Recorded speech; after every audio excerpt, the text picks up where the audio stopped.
What if I told you that you could make $1 million in 24 hours, even if today you are buried in debt, with no savings, no assets, no family connections, no wealthy friends to lend a hand? What if I told you that you could cross from poverty into prosperity faster than the clock strikes its next cycle, even if you have failed in business, wasted years drifting, and find yourself now with nothing to show but regret? You would call me extreme. You would laugh in disbelief. You would whisper to yourself, "It cannot be so." But I tell you, I have seen fortunes turn in a single day. I have witnessed wealth rush toward a man as sudden as a storm, while his neighbor waited decades in vain. And I say to you now, it is not chance, it is not accident, it is not luck, it is law. A law hidden from the multitude because they would rather mock than obey. A law the rich will never shout from the rooftops because they know most men will not pay the price of definiteness. You are thinking, how? How could this be?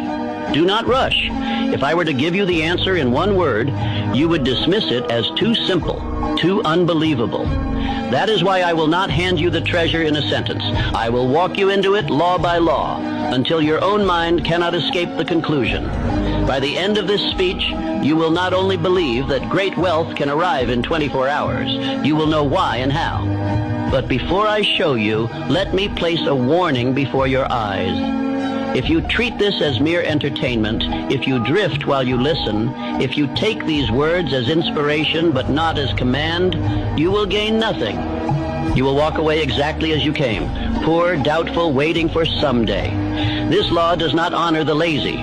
It bows only to the definite. Think of this.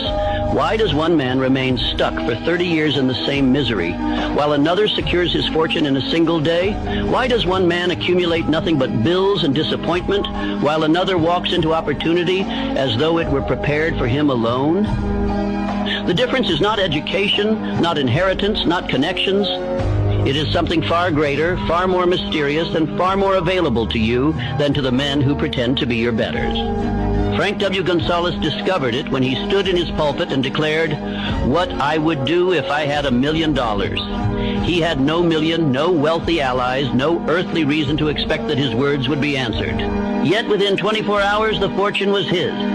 Not because of chance, but because his words carried definiteness, desire, faith, and decision. He preached as though the money were already in his hands, and by morning the world had obeyed him. This is the law you are about to hear. The law that riches flee from vagueness and leap toward definiteness. The law that time itself bends when desire burns white hot. The law that money